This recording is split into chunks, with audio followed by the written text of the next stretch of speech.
Sa mga tol, welcome na naman sa aking vlog. Siyempre, andito na naman tayo sa aking aviary. At yun, ang ingay nga ng engine ring nito. At yun, may papakita ako sa inyo. Napisa na mga tol, ang itlog ng albino parakeet. Ayan o, nag-uumpisa na umpisa. Sa susunod, mapipisa na yung iba nyan. Pero merong nabugok mga tol, merong namatay sa loob ng itlog. Palagay ko mahina ang similya pagka ganun. Pero okay lang yan, ganun talaga. Kasama yan sa pag-aalaga ng human. At syempre, ito, wala pa rin itlog, kaya hindi na natin bubuksan yan. At ito naman, malalaki na yung sisiw. Malapit na yung buwaba mga tol. Kompleto na yan. Ay, nanay pala to. Ayun yung isa, nasa pinto yung isa. Bababa na yan. Ready ng buwaba yan mga tol, ayun, nakadungaw na. So, ayun, takpan na natin para hindi na sila masyadong ma-stress mga tol. Teka lang, mahirap buksan tong, ay mahirap. Sige lang.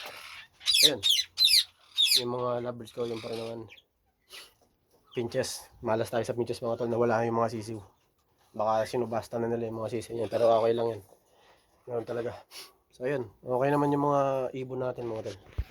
Wala naman problema. Ito lang talaga yung pinches yung nagka-problema. At itong Indian ringneck naman, hindi na nang itlog. Pero okay lang yun, hindi naman kasi fertile yun kaya okay lang yan, saka ibebenta ko na yan. Tapos yun, ito yung pares, wala pa ng itlog. At wala masyadong bago mga tol. Ito, yung bago. Nangingitlog na naman yung mga sirama ko mga tol. Ayun o. Nangingitlog na naman. At andun yung isa. Mukhang nagbabalak na maglimlim. At syempre yung parakit ko andito. Titingnan ko kung ilan na yung itlog niya mga tol.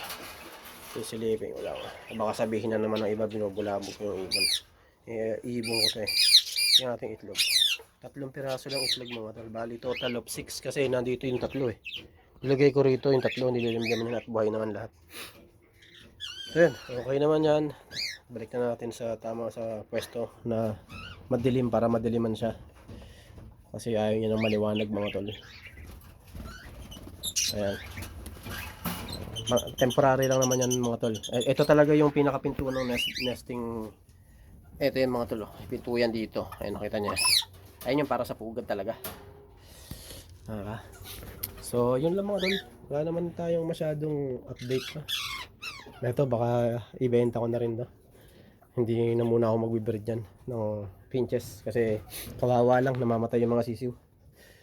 Hindi ko masusubaybayan. Siguro pagka tumira na ako dito sa lugar na to, saka ako sila masusubaybayan. Ngayon hindi pa kasi ayun, trabaho ko malayo mga tol. Kaya ayun. So yun na muna ang update natin sa aking aviary. At so yun, till next time mga tol. Maraming salamat sa panonood syempre. Maraming salamat sa suporta mga tol. Sa lahat ng sumusuporta sa akin. Medyo kahit na parang nawawalan na ako ng gana, andyan pa rin kayo. Sa lahat ng mga nagko-comment, nagre-react sa video ko, na-appreciate kayo mga tol. So yun, sana huwag kayo magsawa. So till next time mga tol, maraming salamat at ingat.